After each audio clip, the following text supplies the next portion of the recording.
What's up, ballers? It's your boy King Apollo here, and welcome to Courtside Culture Podcast, where we will be discussing everything Basketballverse, talking to a multitude of guests from all around the world.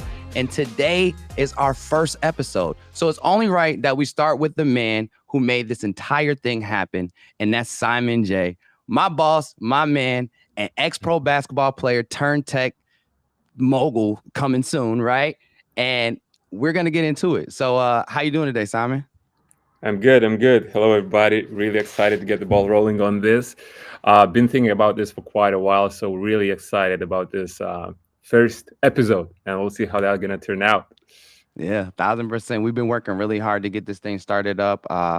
And I'm super excited what we have coming. I wish I could tell everything right now, but I can't. Simon's gonna kick my butt. I gotta keep quiet. All right. But speaking of Simon, let's get more into it. Let's let the people kind of get to know who you are. So like I said, ex-pro turned tech. Let's start in the beginning, right? You come from Lithuania, which has a huge basketball culture. Considered you guys the second religion over there. 100%. So you started there. Let's talk about the beginning stages of that. So you started in youth Lithuania basketball, correct?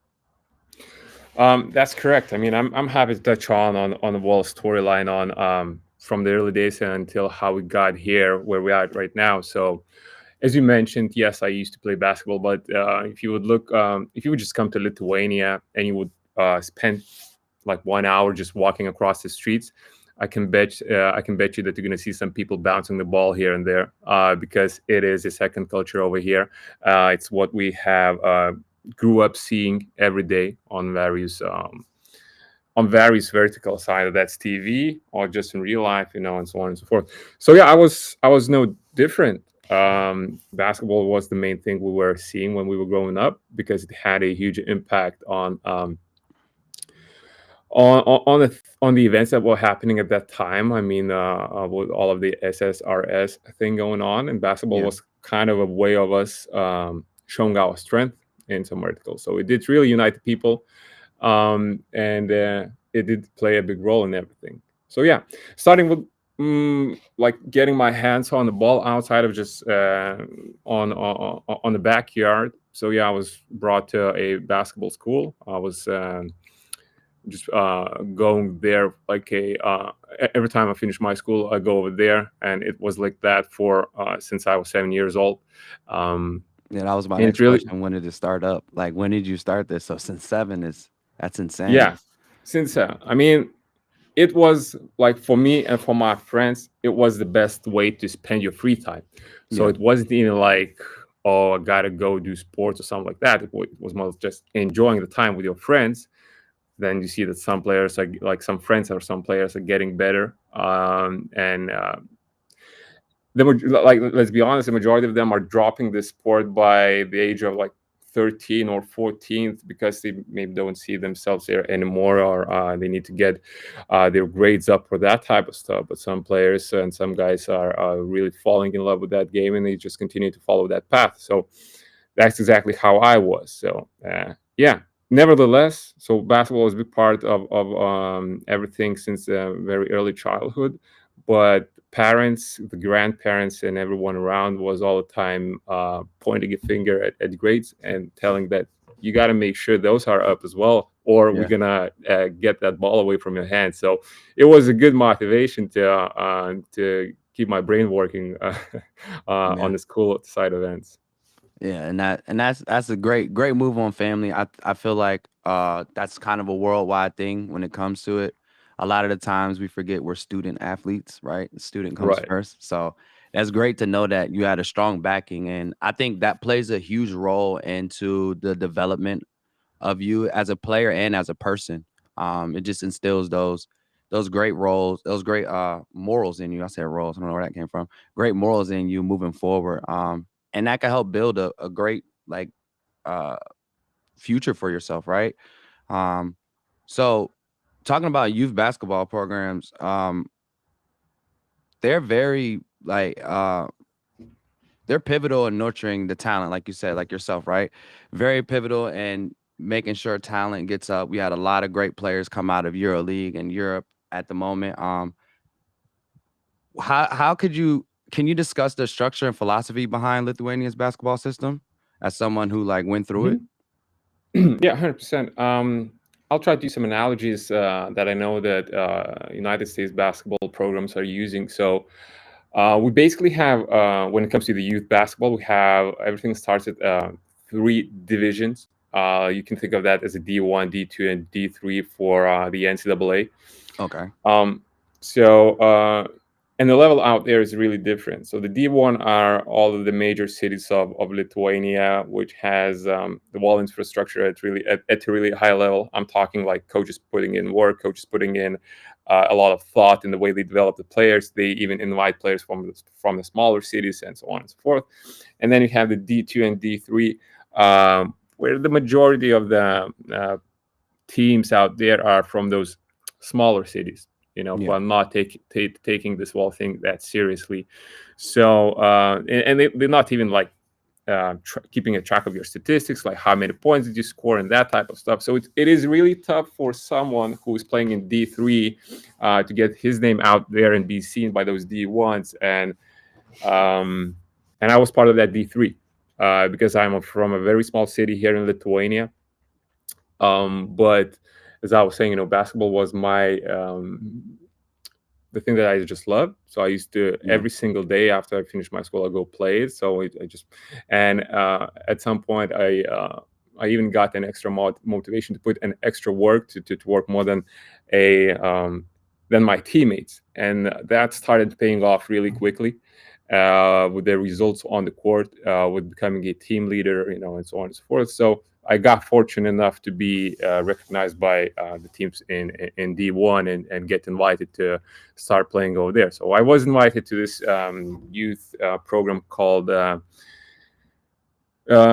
I'm not sure if it's the right name, but to say that it's a youth program, it's more like I was invited to the youth team of the EuroLeague basketball team called Žalgiris Kaunas. So this team is Gotcha. performing at EuroLeague and at the moment for the past quite some amount of years. So it was really a dream come true to get among those like best players of the country and just train with them.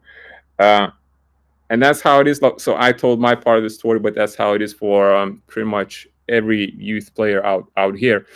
Maybe one other part that's worth mentioning, that of course in this world picture and this world structure, a youth national basketball teams are playing a role as well. Like get invited to play for that national basketball team, get Yeah. yourself showed on the European or the global level. I didn't had a chance to do that. To be honest, I got recognized by that youth team of Žalgiris only when I was 16 or 17, if I'm not mistaken. Mhm. But not complaining. It was interesting path. Yeah. Yeah. So I pretty feel much like this, what this is a good question. yeah. I'm sorry to cut you, but I feel like you guys have a better understanding, and also our career lengths kind of go in different directions. When you think about college level, I mean, they just got to the point where they can get like NIL deals and stuff like that. But you guys kind of like, and I think of people like a Ricky Rubio, right? Who I seen play Mm, from like 14, I guess, on mm, Spain all the way until he came over to the NBA, right? And he even took an extra year after the draft. It seems like the structure over there, you guys get to do like NBA level things a bit early on a mm, smaller scale, if you get what I'm saying, right? Um, and I find that really interesting because like you guys get to travel the world, you guys get to move around a lot and stuff. Like I've watched a multitude of players come from that side. Like Giannis is another one who came through Greece, and you got Luca and a bunch of other guys that came through those programs. And right. it just to me, it just seems like you guys start at like a higher level, Hmm. and so the length of your careers kind of start, in my opinion, at like 15, 16, right? And then you guys, if you end out at 23 or 24, I feel like it's about the same length as an NBA career is my Yeah, assumption. I get what you're saying, and I guess the whole reason behind this is we start playing with grown up men at that age if we are Yeah. playing good, because we have. So I was talking about the youth league, but then we have three pro leagues. the Lithuanian basketball league, then the national basketball league, and then region basketball league.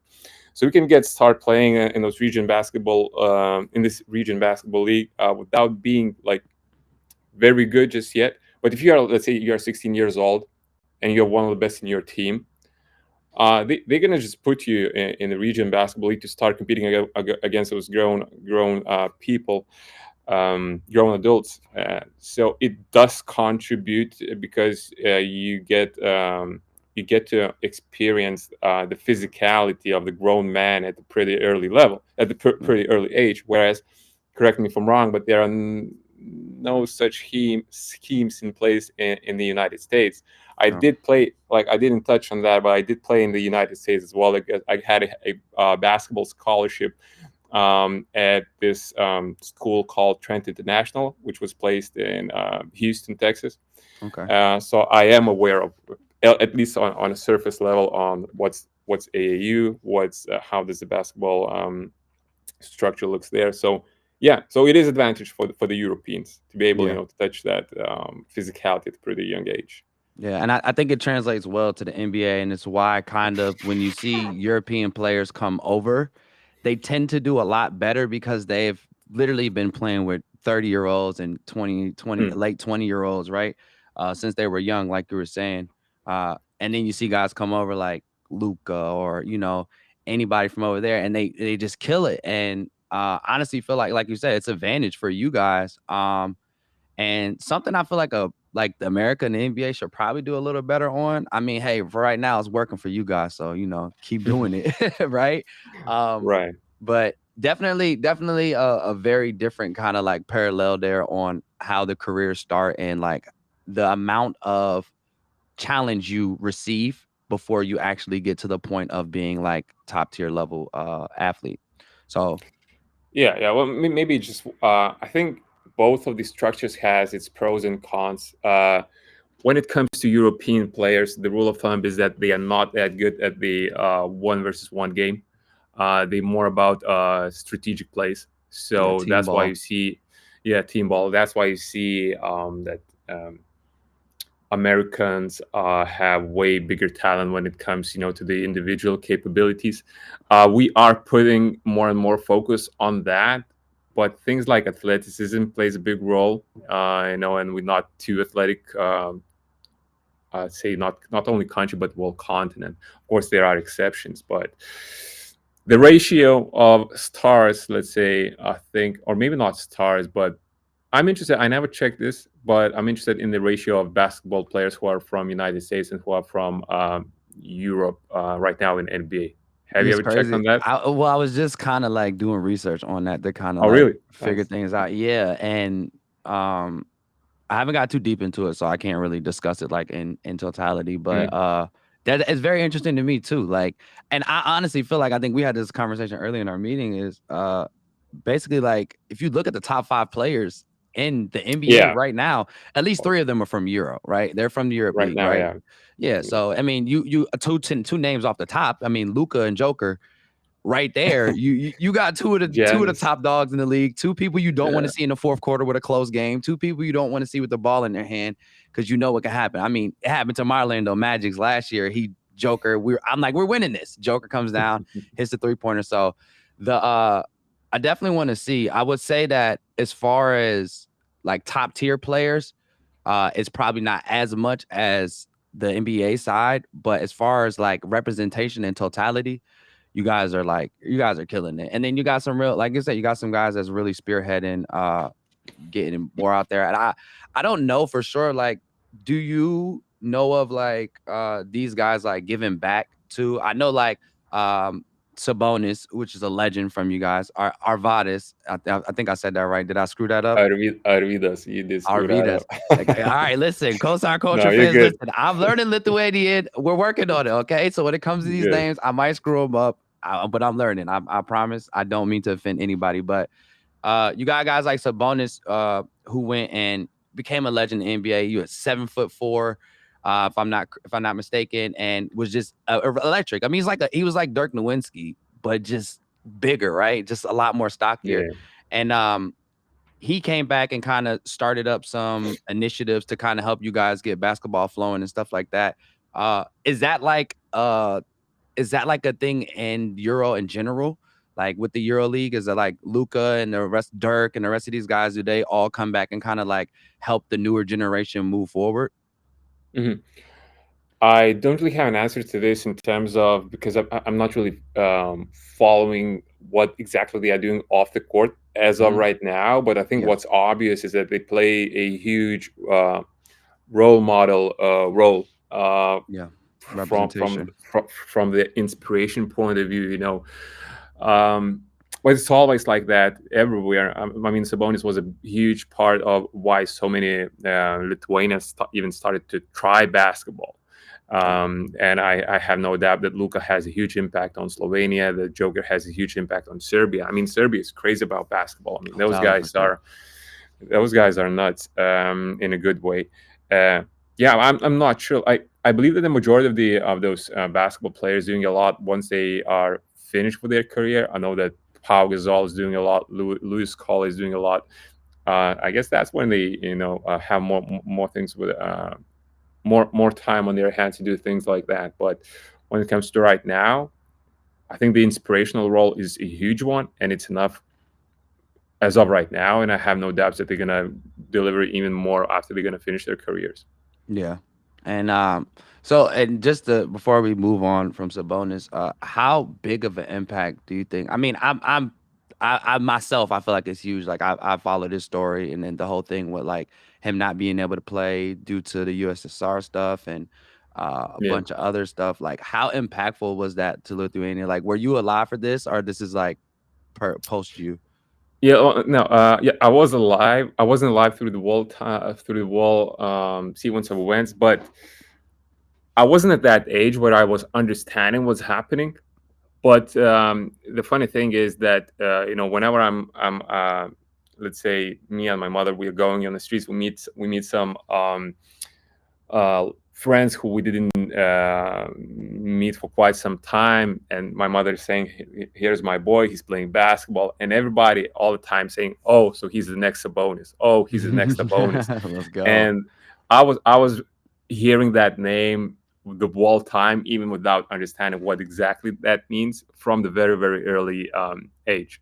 Yeah. So that, I mean, and I can bet you that there is no Lithuanian who does know this name. So it definitely played a big role. It didn't play that like specific on me, but it played on the world culture. Yeah. So, Which which I feel like again, it trickles down to you, right? Like exactly, uh the hype of everything and like it's something that you grew up into. I mean, you weren't in the exact generation, but that generation was motivated by him, which created this basketball exactly. culture, which and nurtured the next generation, right? So cool to see. And then you guys did get another Sabonis. You got DeMontis in the league. Shout out DeMontis, one of my favorite players Uh, to watch. I love watching him and De'Aaron Fox over at the Kings. They're doing a really good job over there. Really nice contender in the West. So it's dope to see. You guys got another Sabonis in the league. What's the third one gonna be like, man? I'm scared. You guys. Every time we send Sabonis, they're kicking butt. So is so this like is that a common name out there? I'm sorry to cut you off. it's okay. It really isn't. This is the only Sabonis family I know. I know at all. So no, it really isn't. I mean, when it comes to NBA, outside of Sabonis, we also have JV playing for New Orleans Yep, Hornets. yep. Oh my bad, And not the New Orleans Hornets. They changed the name, he's Pelicans. New Orleans Pelicans. Yeah, but they just won the FIBA World Cup too. Uh, Say it Lithuanian again, team. They just J JV. JV, and the rest of the team just won the FIBA World Cup against the USA last year. Yeah, they won the game. They didn't win the World Cup. Oh, they didn't win the. But Oh, just the game. Okay, I'm sorry. no, they won just the game. The Germans were the ones who Germany. You're right. Were the Dennis one. Schroeder and Franz Wagner, Yeah, which is crazy because Franz Wagner's on my team. I don't know how I yeah, just that's a world champ, but a hell of a game though. Hell of a game. Those 100%. dudes are like teamwork is so like I don't it's like all of them are synced up to like a chord and they all can like communicate without even have to say anything. It's amazing to Yeah. watch as a basketball fan who's been watching basketball for I mean almost 30 years now, right? it was lovely to see. I'm a real team guy. Like when I played basketball, didn't have a long career. My career stopped at like the AAU stuff.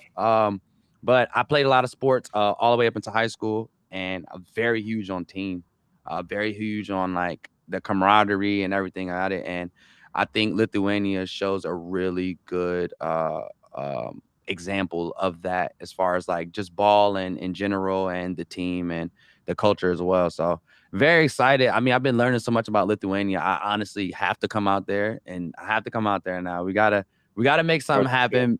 Me and Simon to make something happen. Maybe I'll head out to a Lithuanian basketball game, kind of show you guys this intense like environment that we're talking about. But so just to transition a bit, right? We've been talking about basketball a lot. So two things we talked about you, right? You did pro basketball, and now you're in the tech field, right? And we're gonna Mm, get a little bit more about that. But both of these spaces are very innovative and fast paced, right? We look at the NBA. The NBA innovates every year, right? Just 4 or 5 years ago, Golden State Warriors were the team to beat, and you couldn't figure them out. And now they can't figure it out, and everybody else is, so it changes so quickly. And it's the same exact thing in tech. So was this an easy transition for you? Or mhm. is there slight differences where you feel like maybe tech's a bit harder or pro basketball is a bit harder? Like where do you feel like? Yeah, that's a good question. But you see, that's the thing. I finished my career at a very early age. I think I was like 21 or 22. The reason behind that was because um, I was at the point where I needed to make a choice if I'm pursuing basketball career with my like 100% devotion, but then I need to forget the studies part. I need to forget all that part because it's just not enough time. And I wasn't that good of a player that I would be confident that, oh, I'm gonna become the EuroLeague star or I'm gonna become a NBA star. 100% not. So since I was always good at school, I always became good at whatever I put my mind at. I figured it's just a smarter path for me. So I finished, when I was 21 years old. I got into the college. I finished informatics engineering. I have a bachelor's Okay, degree in that. let's go. Yeah. So I mean, and I started working part time from the very very first semester, because I was aware that studies is one thing, but going out there, understanding how the things are being done, understanding, expanding your network from the very early age, I knew that it is a hugely important thing. So I started the studies. I became pretty good at that. I got a scholarship. I even got like paid compensation for the good grades and that amount and that stuff. I had a part-time job. So this is the part where I fully devoted myself like 100%, and basketball became just a side thing. And Yeah. when I'm saying a side thing, it was still a thing that I was waking up. First thing I'm checking is basketball news. The Mhm. last thing I do before I go to the bed, I check basketball news. If I want to relax, I watch a basketball game. I mean, it was Mhm. still playing a huge part of my life. Um, so yeah, got into studies, and I never looked back since. Of course, it was salty watching EuroLeague games and seeing my ex teammates performing very well, or seeing them getting that adrenaline pumping when they are making 3-point shots and 15K Yeah. crowd is just cheering for them. I was like, damn, that's a good feeling. Yeah. I missed that. So, but But now I know that's a feeling, right? That you kind of like you miss and you want to get back to. But I feel like what you've built, and we'll segue into this now, is you built Basketballverse, which is, shout out the merch, right? mhm, You built Basketballverse, which is a platform for all things basketball, right? And that's our mission and goal. Um, and you've created a platform where these friends that you've built this camaraderie with in Lithuania, the people you've met along the way, and things like that, you could bring all of that together and still have somewhere for this love of basketball to live, which is a beautiful thing. I feel like you did, and super excited. And parts of the reason why I'm here, right? Me and you had a talk. I want to say what 2 months ago, maybe. I don't know the yeah, I'm time, all something like okay. that, but uh And you explained all of this to me. First, I played the game, which is really cool. We'll get into that. And then you explained the mission to me, and it caught me. I'm like, dude, this is it. Like, this is the type of things I want to do. I'm huge on community. I'm huge on community building. I'm huge on really like showing your community the love and getting them into cool things and stuff like that. So like you built this, and this gives an opportunity for longevity post their careers for you to be able to help them out, which is really cool. And I commend you on that.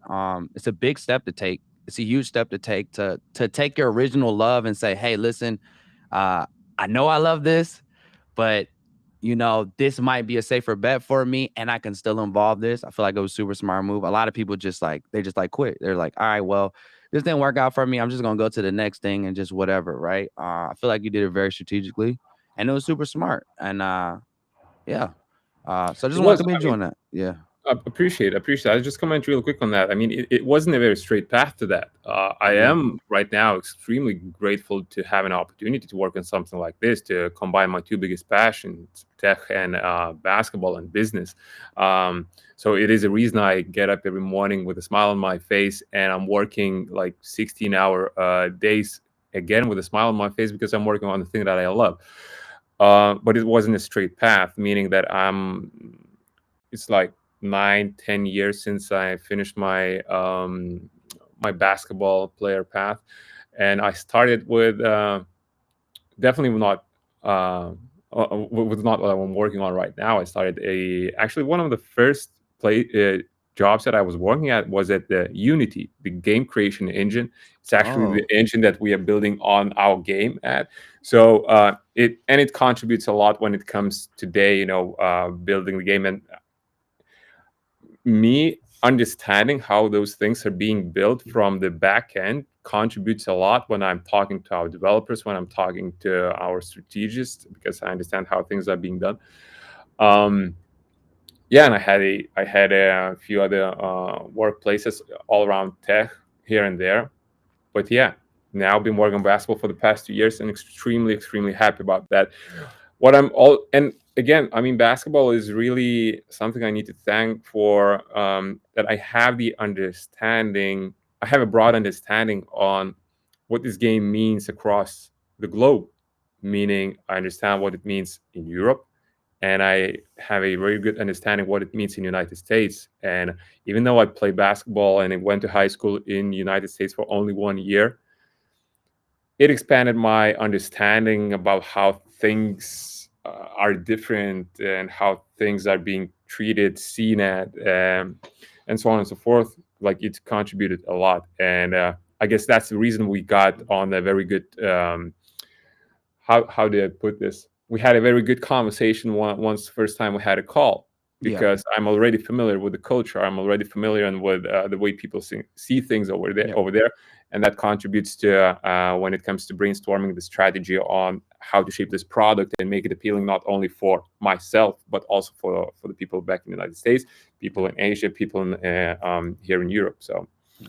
And a thousand 100%. percent, a thousand percent, I do agree with that. When I spoke with you, your knowledge and understanding of things was very high level, and uh, I worked in this field and I've been doing media and production and stuff for a long time. Spoken to a lot of people, and my BS meter is really good.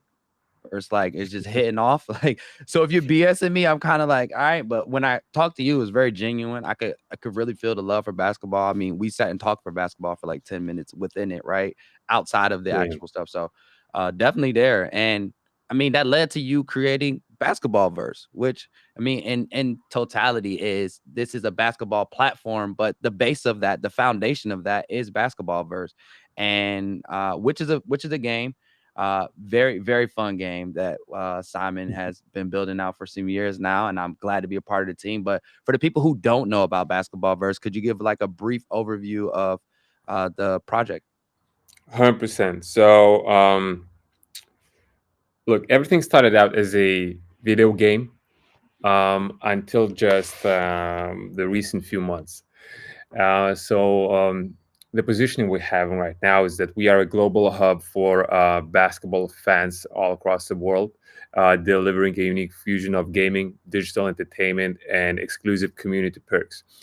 Our main mission is to become a top of the mind destination for every basketball fan out there to connect with like minded people, to celebrate the love of the game. And our job is to provide various online and offline experiences that would contribute to this well end mission.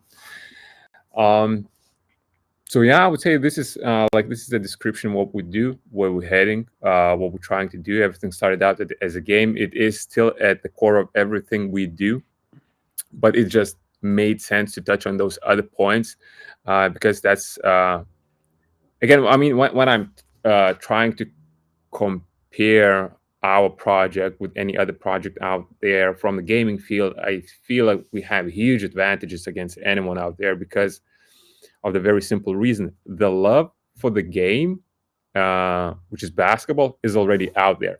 It's the top three most popular sport in the world. We have over 2.2 billion people who are loving the sport. It's popular in Asia. It's popular, like it's growing in Japan like crazy. It's growing in China like crazy. Southeast Asia is investing into basketball a lot. It's popular in Europe, and it's huge in United States, like North Yeah. and South. Uh, so we have this huge advantage because the love of the game is already out there. All we need to do is just to present new experiences to the people in that appealing way, and we are at a very good place when it comes to penetrating the market. Yeah. So I yeah, mean, I feel like I went off a little bit over here, but no, you're let's good. get And back to the that rails. it's a very smart move to do that. We talk about this all the time, is like bringing value, right? What Mm, value do you bring, right? And most games, they bring value of camaraderie with friends and playing the game and stuff like that. But once you reach that point, right? It's like, what else is there, right? What else mm, can we do? What else is there? And you've answered that with, hey, listen, come play our game. Our game's fun, super cool, very familiar feel, right? And then once you're done with that, and you're like, all right, I'm a little wrapped. I'm done with this. I played a bunch today. I've kind of, basketball versed out, right? And you could hop right to the podcast, or you could hop right into Discord and talk to the homies about the picks for the night, or you can go over here and maybe get something. I can't say anything yet, but something exclusive for yourself, right? So I love the fact that you guys did that. Like I said, I'm huge on community building, and I feel like the way to build community is to reward them, especially for people who are helping you build out what your dream is, right? So super, super dope. All right, and super dope on that. And let's move on a little more into the game, right? I have on a bucket hat today, and I wore that specifically because this game blends 90s basketball culture with modern Web3 technology, right? Um, Explain how that works with the game. Explain how you guys came about this 90s and wanting to actually involve like the Web3 and blockchain technology as well. yeah, 100%. The reason we chose 90s theme, and not only the 90s theme, but also the arcade path, Mm-hmm. due to a few reasons. So we know that one of the most popular games on basketball theme that's out there is NBA 2K. And we Yeah. cannot compare ourselves right now, like budget wise, the experience wise, with those guys by any means. So we had to choose a smarter way to do this. Mm-hmm. So what we did was, and that's a pillar of everything I do, I analyze the data, and I recognize that all these 90s, 80s, 70s are getting back in trend, not only fashion wise, but just the way things are being done wise, Mm-hmm. what people are enjoying, and so on and so forth. So that's why we chose that. And now our game stands as as I like to call it, it's a perfect combination of NBA Street Volume 2 from the gameplay standpoint, like the arcade flavor and so on and so forth, and the Rocket League, which is if I'm not mistaken, it's the seventh most played game as of right now. Like Yeah. tens of millions of people are playing that game every day. And the reason I'm mentioning Rocket League is the user journey point of view, meaning it is a very fast-paced game. The game never stops unless someone scores a point. You can play 2 versus 2, 3 versus 3. It's a very easy game to start playing, but it is hard to master, which ensures the best churn rates and the thrill to continue going. It has a social aspect where you can form teams. You can play with your peers, with your fellows, which is huge in online multiplayers and in competitive nature games. Yeah. Um, and yeah, so that would be the combination, of everything. Why we chose this path as the smartest way. I mean, and I can't say it's easier to build, but it's definitely like the market already has the NBA 2K, which is a hyper realism game, which tries to recreate what's happening in real world. Hmm. Um, so okay, they can go really deep there, but what can we present that would make them relax, have fun, Yeah. just play Exactly. right here, right now, have this, quick fun with the fellows. Again, I love the Rocket League example. I think the combination of features that they have there is really working out great. And it has a track record, of being appealing to people. Yeah. And speaking of features, what features of Basketballverse are you most excited for the players to experience? Good question. So look, I can't, like, when it comes to what I'm excited about, I can't really comment on that. I think what's the most important part is to get the gameplay right, meaning to provide this great feeling when you're playing the game on the court. Yeah. All of the other things, are the additions to make you want to keep going. But Exactly. it's the main thing is to have this core gameplay figured out, and the rest is just providing it additional content. And I really like, we had a closed alpha testing back in December Yeah. with a limited amount of players, and this was the main goal of that testing, to understand if people like the gameplay at all. Yeah. And luckily everybody just loved it. I mean, we had those feedback surveys bombarded with positive feedback, like they love the gameplay, they love everything. So it really confirmed that we are on the right path, which I'm very happy about. So Yeah. once you get that right, then it's all about adding additional features like social aspect, new merchandise, new power moves on the court, and so on and so forth. So Yeah. that would be my answer. Great explanation. And you answered two of my questions back to back at once. So that's perfect because my next question was how you could you discuss the role of community feedback in shaping the development? But you literally just answered that for me. So I thank you for doing my job for me. Appreciate that. Makes it a little 100%. easier on me. Nah. But let's move on a bit. Still want to talk about basketball verse just a tad bit before we move on to discussing like what we want to do with the podcast. Of course. Uh I don't know if you can talk about this one. So let's move on to the next one. What roles the pros and players and partners in the building of this platform? What role do they play in building this platform? Right. So as we've been pretty local about our game being our platform being powered by NBA and EuroLeague players, so we definitely need to stand behind that statement and explain what's the idea there. We already announced one NBA player, which is Mo Bamba from Philadelphia 76ers, ex Magic, Yeah, which I'm sure X you know. Magic. Yeah, Um, wish he was still there, but things happen. yeah. So this is the idea of our partnership with them. We are integrate them in our ecosystem in few different ways. First being we immortalize their signature moves, meaning that once we do the partnership, we analyze their real world basketball moves. We identify which of those moves are their signature moves, which defines them as a player. Maybe it's a step back 3-point shot, or maybe it's a fadeaway, those type of stuff. We then recreate the same movement mechanic with just an arcadish flavor in our game environment, and we mount each of those moves in the form of a digital asset, which you can later utilize when you are going and playing the game against others, in order to gain an advantage against your opponent. Uh, it does not only enrich your gameplay experience, but it also creates an extra layer of connection with the basketball player that you love. For the basketball player himself, it allows them kind of to leave a legacy, leave their signature moves, not only in the physical but also in the digital realm. So that's that. Outside of that, we will be inviting them to this podcast that we are having with you right now, Courtside Culture. I believe we're going to touch on that a bit later also and expand.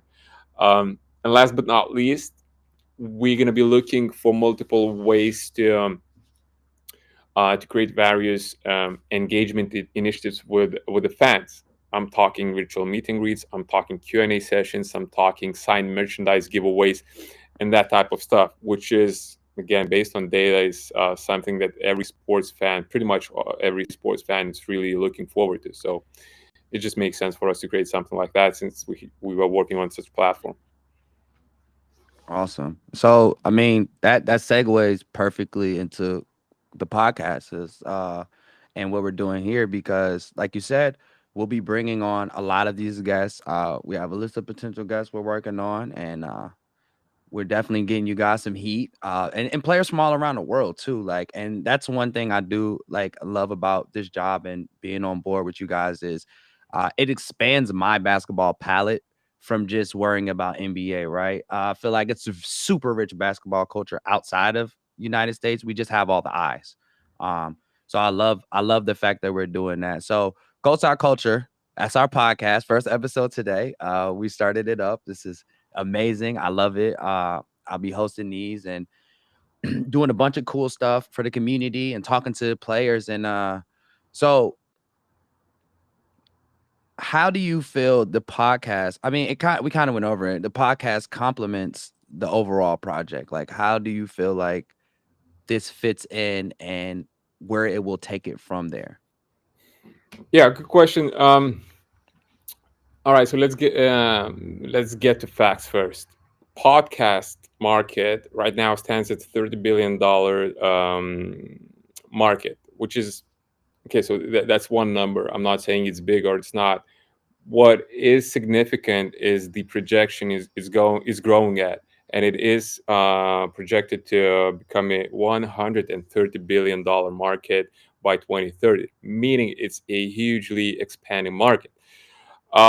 Based on the research, based on data, sports is a top three theme covered in all of those podcasts, meaning that people are craving for such content. Um, so I guess when it comes to Basketballverse, and if we're talking about gaming, about our video games, so it's just one of the ways for us to put an extra spotlight on what we do. But not only that, I believe we just have it like our end mission, as it sounds right now. Our end mission is just to gather an um, global and engaged basketball audience and just feed them with various online and offline experiences.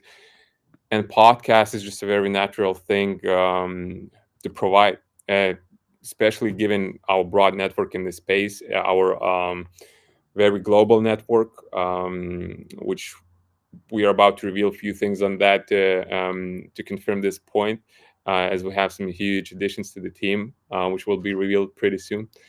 Uh, so yeah, hope that answers your question. Yeah, no, that's perfect. I answered the question perfect. And what do you hope listeners from the basketball community take away from the actual podcast? So that's what me and you can discuss. I'm gonna put my point of view. You're Yeah, gonna put your point of view. I'll give Um, mine.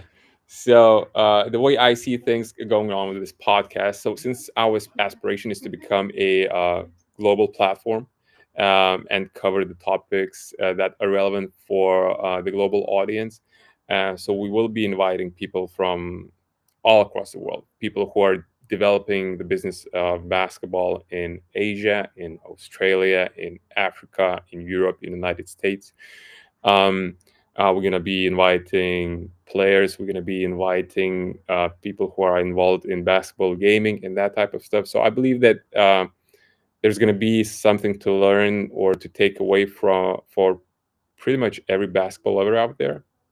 But what's more than anything, I think our one of the main goals is just to create a content that uh, is just interesting for people to digest, to have it as a way of relaxation. Just turn that on the background while they are doing their other stuff, or just just a way to relax. So Yeah. Well, and my thing I wanted to take away is just like basically the same thing, right? To have that home spot was like, all right, I'm not doing anything. What's the next thing I do is I cut on a Basketballverse podcast from this month. I got to check out what they're talking about, and I want to bring topics that are universal, that are global, that are things that multiple people in different sections and sectors of the world can relate to, right? And in all actuality, enhance the basketball fans experience.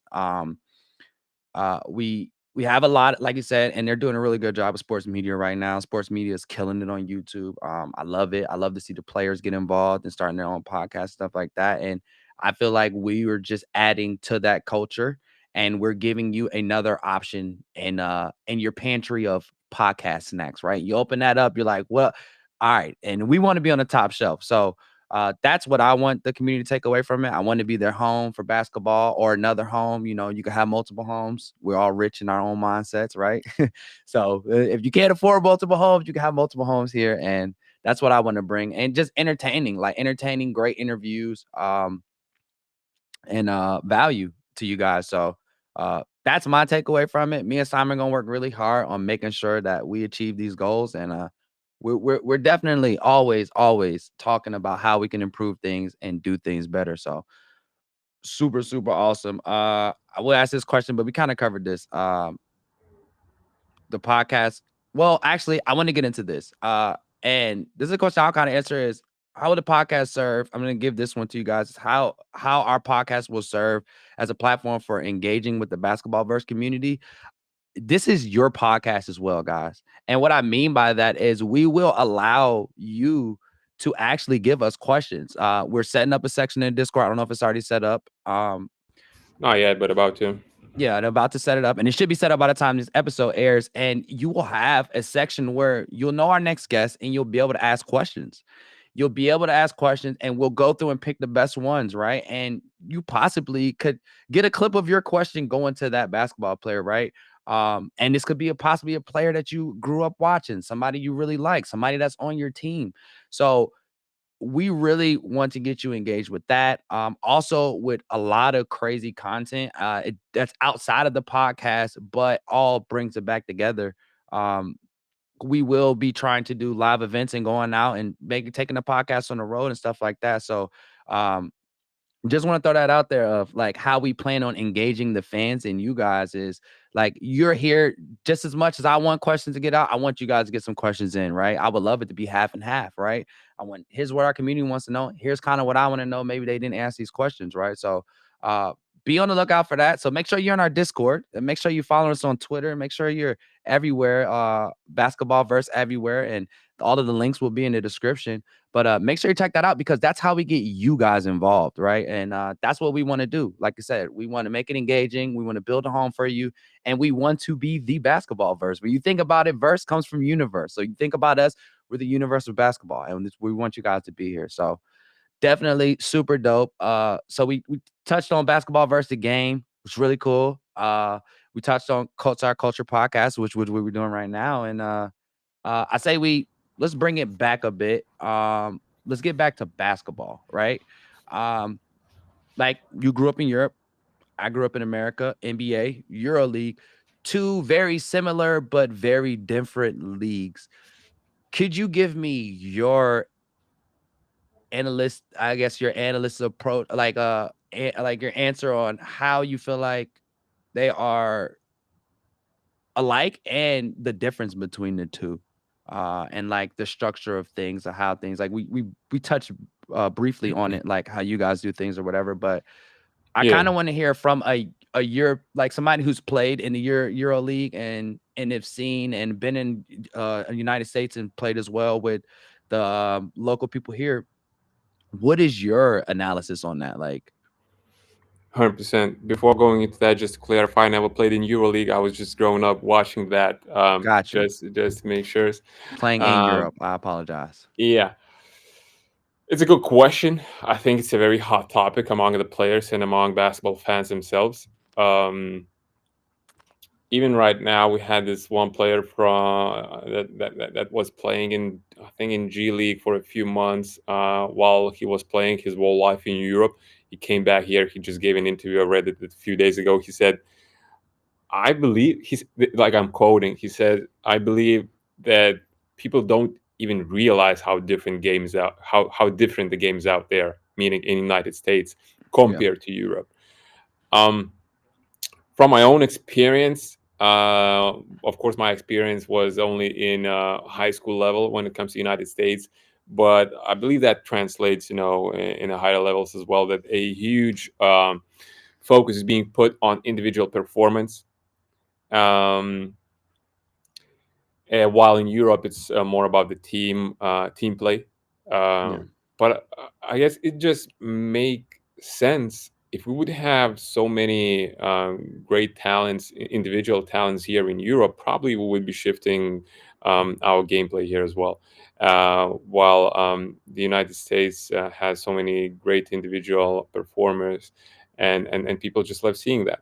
So if I would like have to compare on a high level NBA versus EuroLeague, I'm a huge fan of NBA individual talents, seeing what kind of things they can do on the court, and the shows that they can create. But I'm gonna be honest with you, I enjoy watching EuroLeague games 1,000 times more. Yeah. The very simple reason for that is that every possession in EuroLeague games are extremely well thought out, extremely well crafted, extremely Yeah. well scouted. Um, like even the regular season basketball games, like teams are and scouts are putting so much effort in analyzing what are the weak spots of this other team, which player I'm play this game with, and the role of being a star basketball player in EuroLeague basketball teams isn't that big compared to what we're seeing in NBA. Yeah. Which is again, then like for me, every game in EuroLeague is a form of art. Let me put it this way. Yeah. Regardless, I'm not ignoring and I am admiring the individual talent in the NBA. I'm just not too big of a fan watching those games, and of course Gotcha. they are in a different time zone. So. Yeah, for sure. It's like 4 in the morning for you guys to watch games. Yeah. But I want to ask you, like, based off that answer, do you think stuff like the draft, and like the fact that majority of US players play on a multitude of teams before they even reach the highest level of being in the NBA versus the guys growing up in Europe who actually kind of play with the same guys from usually like 14, 15, all the way up until if they make it to the country's team, right? Do Mhm. you feel like that plays a big role in the individualism of the NBA basketball play? Good question. Tough one to answer. Because that's how I look at it, right? Like here it's you start in high school, right? You're the best player of your high school. And you go from there, right? To okay, I'm going to choose out of these 300 colleges in the country, right? And then there my objective is to be the best player here, right? So that I can move forward. So in my opinion, I feel like it and just like knowing what you've told me and what I've researched, uh I feel like that could contribute to the individualism. We also have drafts here, which I don't know if I'm not familiar. Do you guys have drafts over there as well? Is it the same No, we don't. system? No, no. So you guys just get picked up, right? It's just like, hey, if you're Yeah. good, you're on the team, right? So it I feel like we have a lot of vanity metrics and stat vanity here to the point where it builds this individualism. And then we always have like the goat discussion, right? This goat debate. Who's Mm. better, MJ or Jordan, MJ or Kobe or LeBron, right?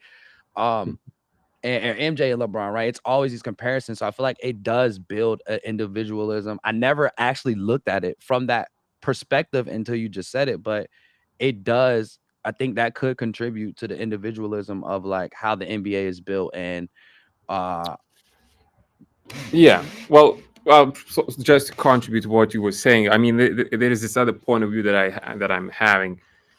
At the end of the day, basketball, okay, it's a sport, but it's business. exactly. Your end consumer is the person who is watching this product. Yeah. So, what is the best way to present this product to your end consumer? For the NBA, the best way to provide this is by showing the level of individual skills that those NBA players are having. That's where the biggest entertainment is for them. So it just makes sense. Whereas here on the European side, of course, there are also different, rules like not that wide basketball court, few other things, and so on and so forth. So it does also play a role, but it all comes down what kind of product does your end consumer really finds the most appealing to consume. And I just feel like for the NBA, it's since they have that talent, it's the individualism, and all of the rules of the NBA games are also tailored around that. How we can create more effective dunks, how we can create more effective, I don't know, 3-point shots, that type of stuff. And here in Europe, it's a bit different. Yeah. Another question on that. I always thought about this, right? And we talked about it earlier, how some of the, like, you look at top 10 players, it's a bunch of guys that are foreign, right? I mean, majority of them aren't actually from the US, right? Do you think if, say, a Luca or a Joker decides to go back and play in those leagues, right? Mm, Um, do you think, and the reason I'm saying this is because of the whole soccer slash football situation, depending on where you are. No disrespect to anybody. Um, we brought Messi, right? Messi's in America. He's playing for Inter Miami, right? And it was to boost ratings here because our ratings here sucked when it came to soccer slash football, right? We didn't have anybody. So the reason I'm hitting on this is because I feel like if Luca or Joker or even Joel Embiid or anybody who could go and play for their native country, right? Their ancestral country, right? Does that help that market? And will it translate to Euro, right? Like, do you feel like that will help if players like Luca maybe went over for 3 years, built this a massive following, because he has a massive following now, right? Luca and Joker, its followings are insane worldwide, right? So do you feel like if they went back, maybe it could bring a better light on, like, shine a better light on the actual Euro League and bring more viewership and maybe help them build out to a level where they could possibly reach or be close to the NBA? extremely hard to tell, to be honest. I mean, we can try to brainstorm a little bit.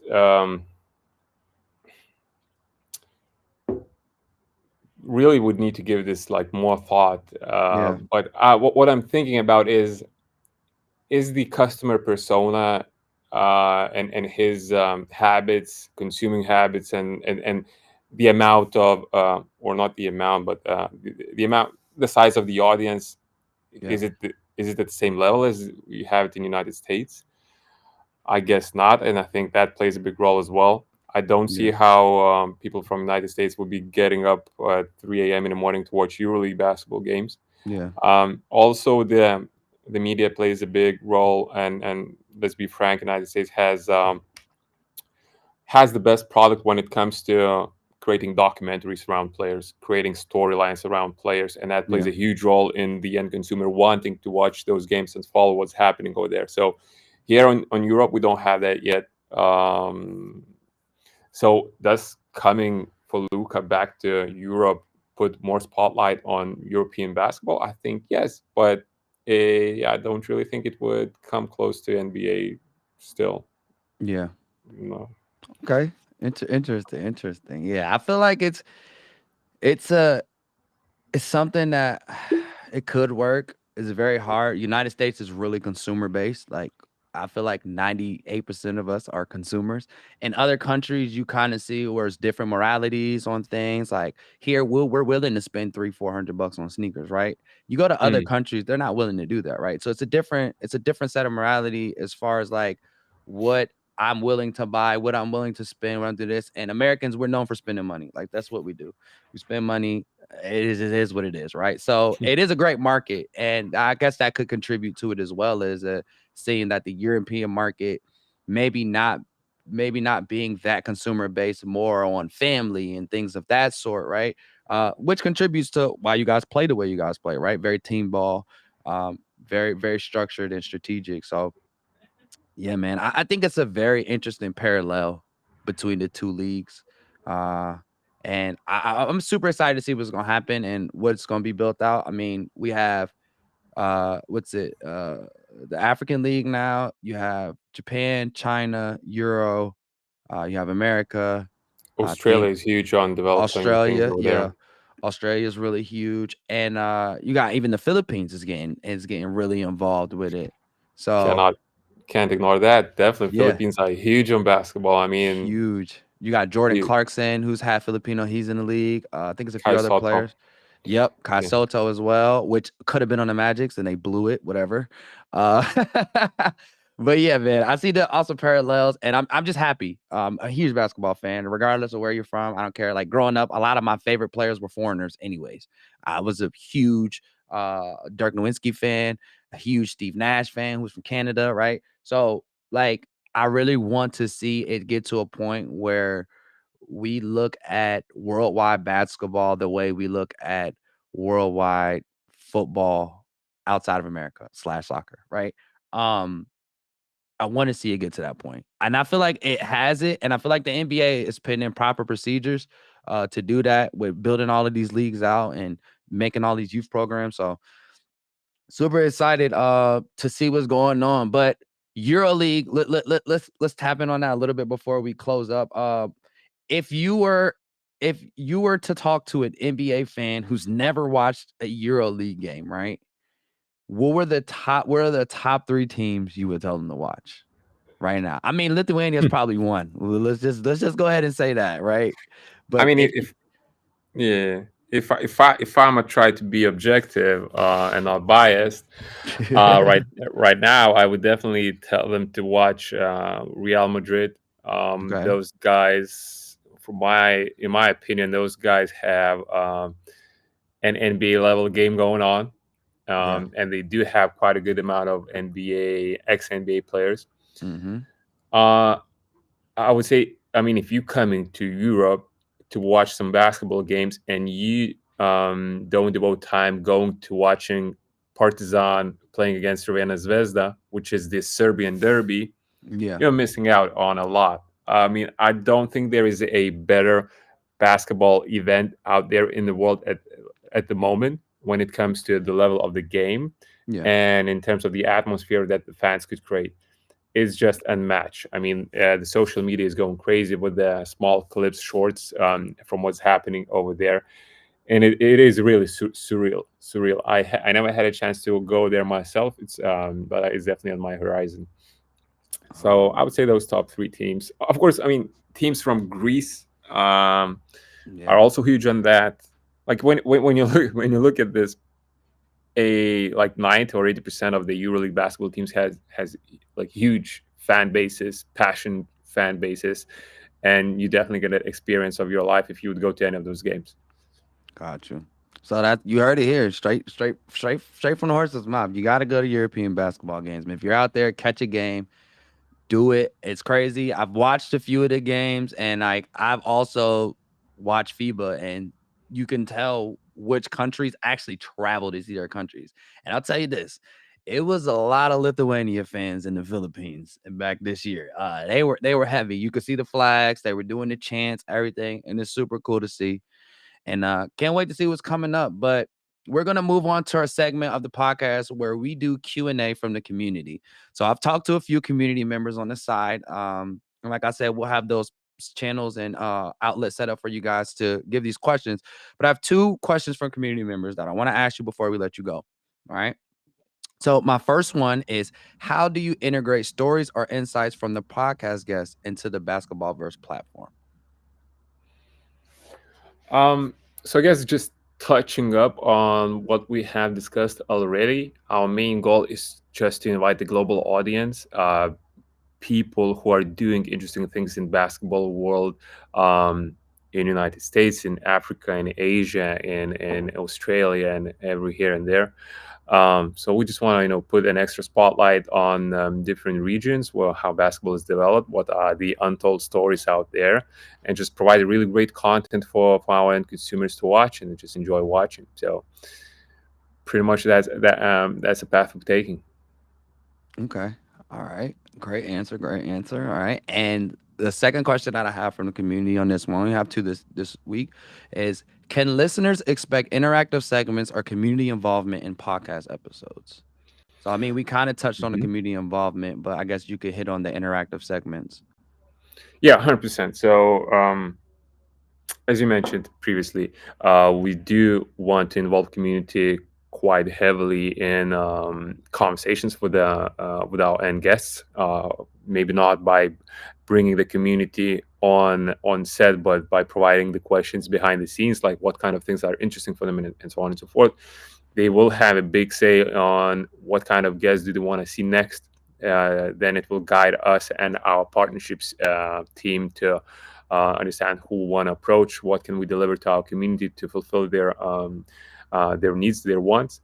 And on the interactive part, yes, of course, I mean, we will be doing our best to provide the extra layer of engagement initiatives, such as getting on a virtual meet and greet, getting on a Q&A session with the guest, playing a basketball game in Basketballverse with the guest, and that type of stuff. So, and again, here where community comes in and has a big say. What else do they want? And then it's our job to make sure that we can make it happen. Yep. So once again, before we close this out, you heard what he said. You can help out this. So this is what I want you to do. If you're not following us on Twitter, go follow us on Twitter. Join the Discord. We also have a Telegram as well, and we'll make sure all of that's in the description. But join up, give us your advice, come help out. We'll be doing play tests coming up in the future. You can get involved in those. It's a bunch of cool things you want to do. And like we said, we're all about community here. We're all about building. We're all about you guys. So, all right. So, look at this as not just our podcast, this is our podcast.